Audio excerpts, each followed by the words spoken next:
Chers compatriotes, chers résidents, chers amis, 2022 aura été une année d'épreuve pour toutes celles et ceux qui subissent la guerre, l'oppression, les violences et l'intolérance dans notre monde tourmenté. Aussi, la princesse et moi-même souhaitons leur exprimer ici tout notre soutien, notre compassion et notre affection. Toutes nos pensées vont aussi à ceux qui ont souffert dans leur entourage ou dans leur chair de ces maladies qui nous rappellent la fragilité de l'existence, mais aussi parfois notre capacité de résilience face à ce qui nous blesse. La longue crise sanitaire de la Covid-19, dont nous commençons à voir l'issue, nous aura durablement éprouvés. Edmond Rostand a pu écrire que c'est la nuit qu'il est beau de croire à la lumière.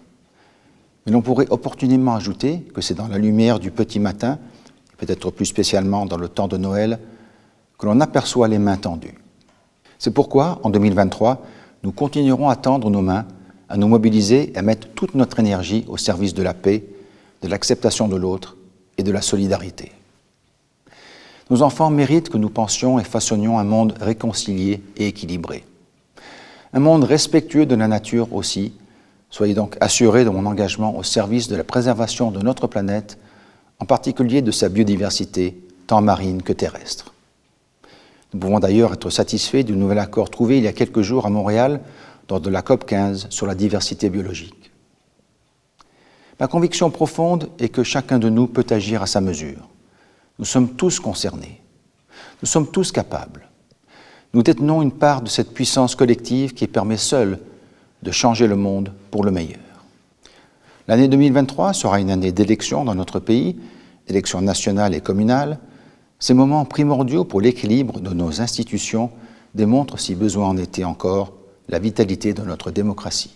Je ne doute pas que les femmes et les hommes qui se verront confier de nouvelles responsabilités auront à cœur d'être les acteurs engagés de l'État de droit, soutenus par cette confiance et cette ferveur qui nous ont permis de construire notre histoire et de nous projeter dans l'avenir. L'année 2023 sera également une année de célébration avec les commémorations du centenaire de la naissance de mon père, le prince Régnier III, prince bâtisseur dans bien des domaines. Il aura fait de Monaco une monarchie constitutionnelle moderne et dynamique, ouverte sur le monde et active au sein du concert des nations. 2023 marquera d'ailleurs le 30e anniversaire de l'adhésion de la Principauté aux Nations Unies et je veux ici redire tout mon attachement au multilatéralisme et au respect de nos engagements internationaux. Nos défis contemporains sont mondiaux et appellent des réponses globales. Crise climatique et énergétique, lutte contre le terrorisme, le blanchiment et la corruption, lutte contre les famines, égalité des genres, etc. À cet égard, notre engagement résolu au sein du Conseil de l'Europe, comme dans les discussions en cours en vue d'un rapprochement avec l'Union européenne, constitue des priorités déterminantes pour l'avenir de notre pays. Je sais que je peux compter sur la communauté monégasque, nos résidents et nos partenaires pour poursuivre et réinventer notre modèle économique et social. Demain n'est pas un vain mot, mais l'horizon d'un désir partagé. Ma famille se joint à moi pour vous présenter nos vœux les plus chaleureux pour l'année 2023.